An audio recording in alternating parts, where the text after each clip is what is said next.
All right, friends, welcome back. In this video, I'd like to go ahead and take a look at section 1.8 of your textbook, and this is actually going to be the last section of chapter 1 that we're going to discuss, and that is going to talk all about polynomial inequalities, okay?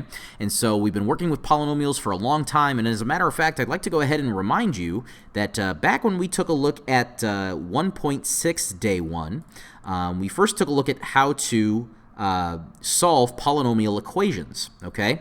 And so what I might recommend that you do before you watch the rest of this video is, if it's been a while since we've taken a look at 1.6 and you forgot what to do to solve polynomial equations, I might go ahead and recommend that you go back and watch my 1.6 video for day 1, just to kind of remind yourselves what the steps of that is going to be, because we're definitely going to need those steps for what we are going to do today whenever we switch gears and talk about inequalities, okay?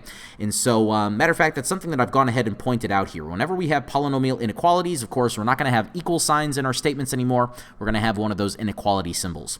And the first 3 steps here, I've written this off to the side that it's the same as equations. The first 3 steps. You still are going to want to get everything to one side. It's just that now when we're dealing with polynomial inequalities, we're going to have one of these 4 situations. We're going to be less than 0, greater than 0, or maybe less than or equal to 0, or greater than or equal to 0. We're going to have one of those 4 situations because we don't have an equal sign anymore. We're going to have these inequality symbols. Step 2, we're going to go ahead and factor if it can factor, or we're going to use quadratic formula if it doesn't factor. And then we're going to set each one of those factors equal to 0 and then solve. We're going to give those numbers a name here in this video. We're going to call those your critical points or your critical numbers, okay?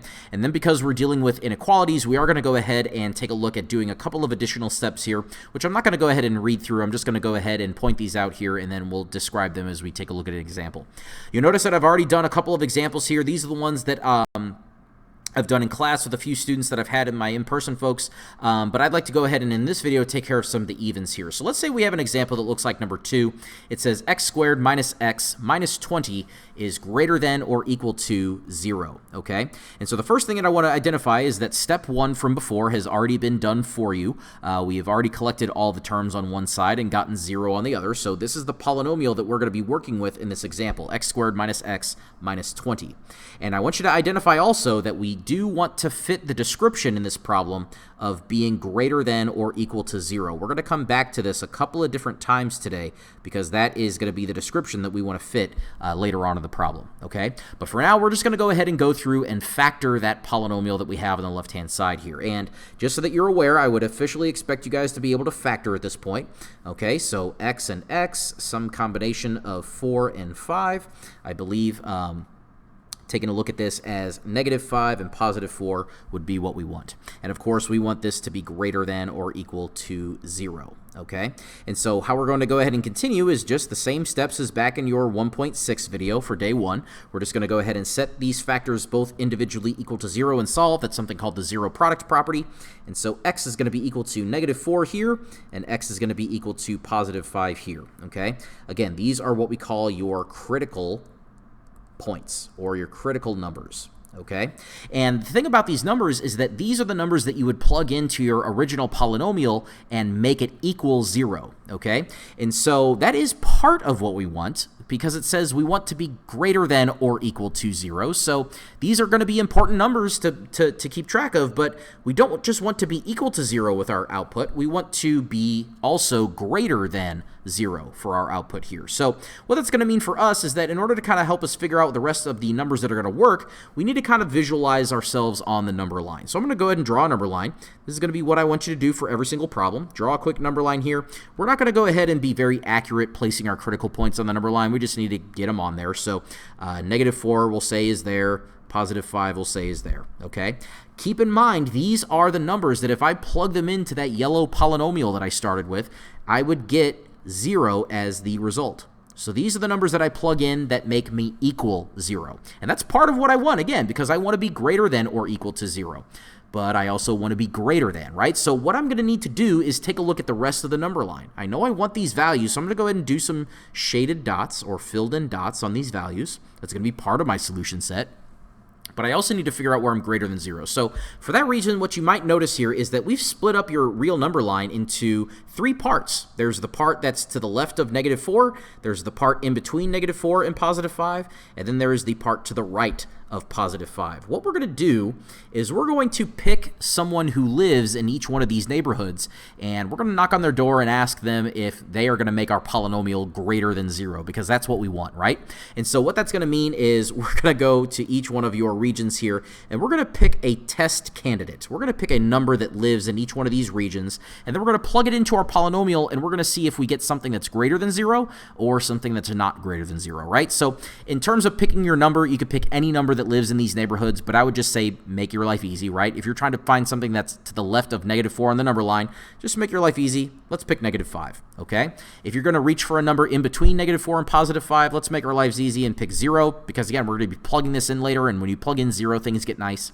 And then if you're looking for a candidate on the right side of 5 on the number line, how about positive 6? Okay, so we're going to take each one of these candidates here, and we're going to test them, which means we're going to plug them into our polynomial, and we're going to see if we result in something that is matching our description. We're going to see if we end up with something that's greater than 0. And to save time in the video here, I've already gone ahead and done this in the calculator. You can see here that in the calculator screen that I've screenshotted, what I've done here is I've just gone ahead and plugged in -5 for x, plugged in 0 for x, and plugged in 6 for x, and then I just typed in my polynomial, and I'm seeing what the output is going to be, okay? So we can see here that when you do the -5, testing that, you get a 10. That's something that's greater than 0, and that is something that we wanted, because we wanted to be greater than or equal to 0, and so we know that we have a good region to shade on the number line here. So let me go ahead and plug that in over here, or not plug it in, but just shade that region. When we tested -5, we got something that matched our description. We got something that was greater than 0, so we're going to shade that region. You can see here that when we type in 0, we get -20, and that is not something that is greater than 0. That's going to be something that's less than 0, so that's not going to work out for us. So that means we're not going to shade that region where 0 came from at all. Okay, but in the case of that next number, 6, when we test that, when we plug that in, that's going to be 10, and as we saw before, that is something that's going to be greater than 0, and that's going to be a region that we want. Okay, so we're going to go ahead and also shade that region of the number line here as well, because we got an output that was greater than 0, okay? So we're only going to shade those regions that fit our description in the problem. We want to be greater than or equal to 0 here, okay? So we're going to go ahead and write our final solution by just writing these intervals that we shaded in interval notation. So because these go all the way out to negative and positive infinity, we're going to go ahead and write down our intervals saying the open interval from negative infinity all the way until we reach our first critical point, which is -4. Okay, parenthesis on infinity, and because I filled in that dot on -4, that's where I'm equal to 0. I'm including -4, so I'm going to go ahead and put that in a square bracket. Now, these are, of course, disjoint regions. They're separate ones, so this would be an OR. So we're going to go ahead and use that union symbol. We're going to unite that with the interval from 5 inclusive all the way to positive infinity exclusive. Okay, and so that is going to represent our solution set for this polynomial inequality. The interpretation there being that if you wanted to plug in a number into that polynomial highlighted in yellow in the very beginning, all you have to do is pick a number that lives in one of these shaded regions, and it's automatically going to give you something that's going to be greater than or equal to 0. Okay, so that's a complete problem there. I'm going to go ahead and just kind of flash number 1 on the screen there. It would be the exact same process, but you can see there, because I want that description to be less than 0 in this problem, then I'm actually going to go ahead and shade that middle region. And it's actually going to always be one of those two situations. You're either going to shade the region in between your critical numbers, or you're going to shade the regions that are on the outsides of your critical numbers in this way. Okay, so looking out for those situations as we go through, very, very important.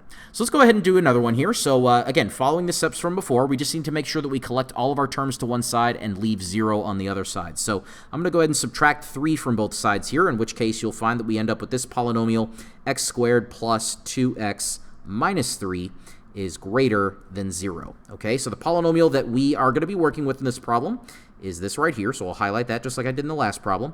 And then the description that I want to fit in this problem is I want my outputs to be specifically greater than 0. So not greater than or equal to 0. I want my outputs to specifically be positive numbers, greater than 0. Okay? Well, we're going to go ahead and find our critical numbers at this point. We're going to go ahead and factor. So we're going to factor this trinomial here.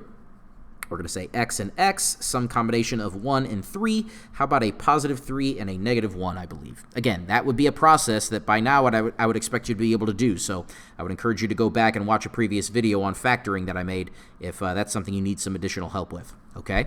And now we're just going to go ahead and get our critical points here. We're going to go ahead and set each one of these factors individually equal to 0 and solve, in which case you'd find we get positive 1, and we also get negative 3.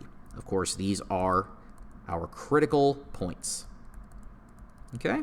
And so again, these are where we are equal to 0. These are going to be numbers that I can give my polynomial, and it's going to make an output that is equal to 0. And that's not necessarily something that matches our description. We don't want to be equal to 0 in this problem. We want to be specifically greater than 0 in this problem. So when I draw my number line here, which again, I want you to do for every single problem just to visualize what you got going on, we're going to mark our critical numbers. So we have negative 3 and we have positive 1. Okay? Because these are going to be the inputs where it makes the output equal 0, that's not the description that I want to fit, so I'm going to put some open dots on these values, meaning I'm not including those values because they make the output not match my description. I want to be greater than 0, and these are inputs that make an output of 0 itself, okay? So some open dots there. But here's where we're going to go ahead and do those test values. So we're going to go ahead and test a candidate from each one of the regions that we split the number line up into. And again, just make your life easy. How about negative 4 on the left side of negative 3, 0 in between, and then we'll just test the number 2 on the right side of positive 1, okay? So when we test these values here, and of course, I've already got these ready to go for us to figure out what these outputs would look like. I got that over here off to the side. Okay, again, what you're looking at here is I've gone ahead and went to the calculator and I plugged in negative 4 for x, my first test candidate, and it looks like it gave me a positive 5. Okay, so does that match our description? Well, yeah, we want to be greater than 0 in this problem, and 5 is a number that is indeed greater than 0, and so we know that we're going to shade that region where negative 4 lives. Okay, so if I come over here, I'm going to go ahead and shade this region right here because this resulted in an output that was greater than 0, and that's the description that I want to fit. That's good, okay?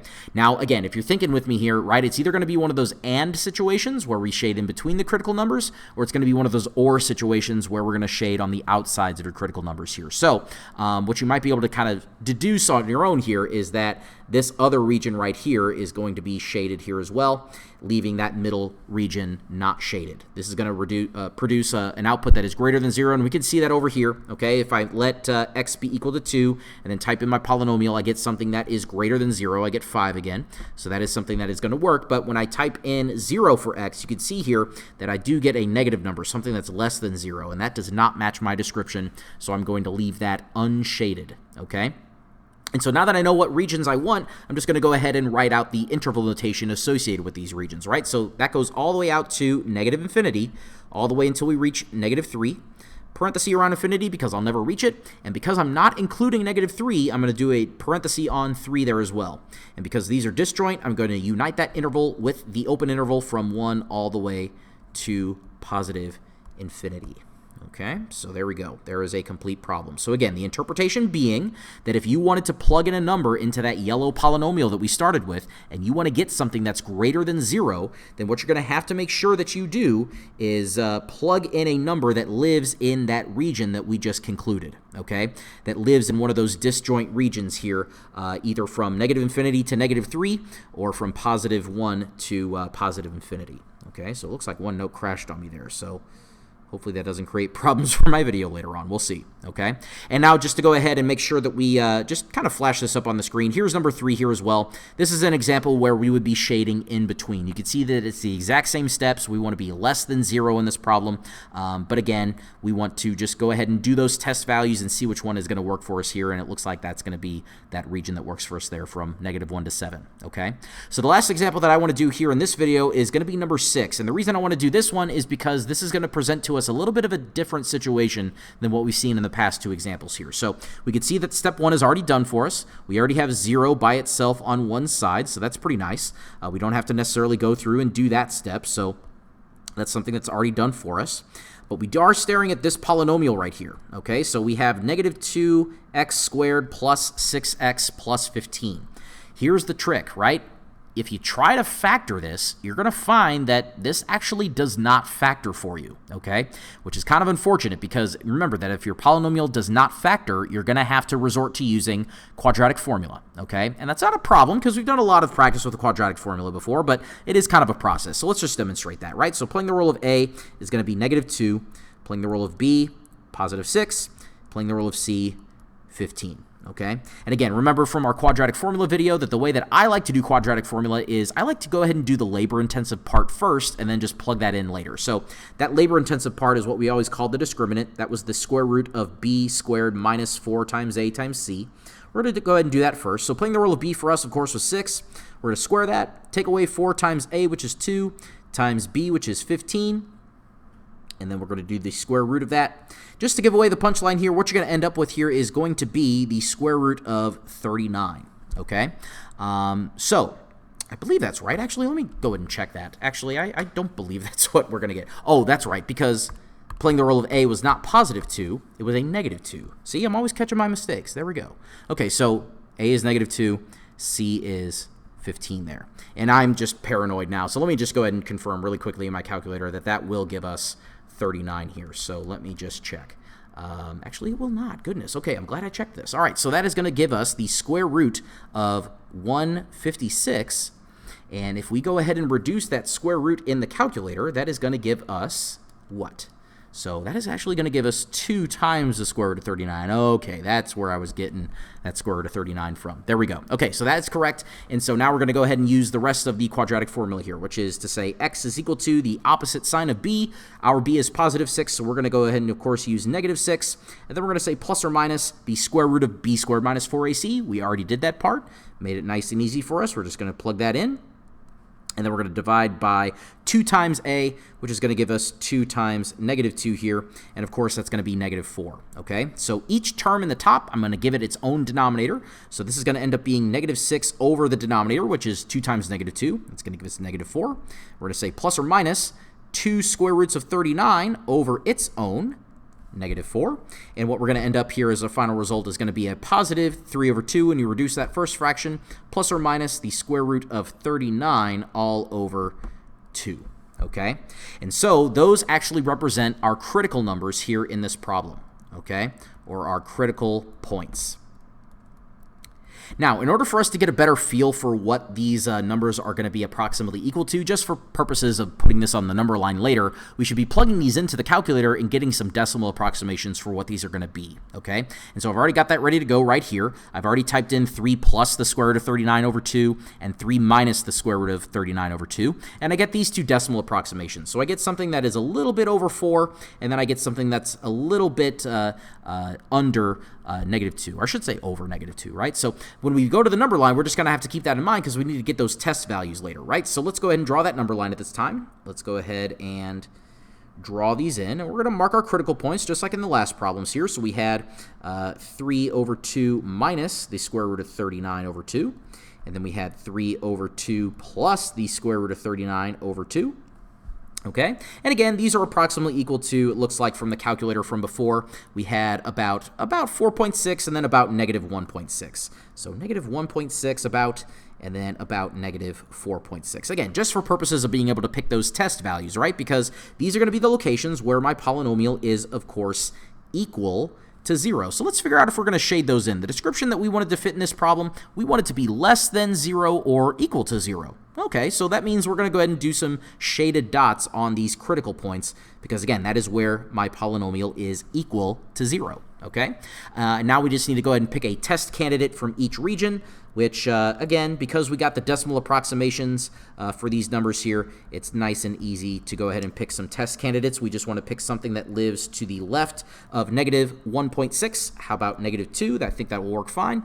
Somewhere in between -1.6 and 4.6, I think 0 would work fine there. And then something to the right of 4.6, that's going to give us maybe a +5, right? Maybe let's go through and test these candidates here, okay?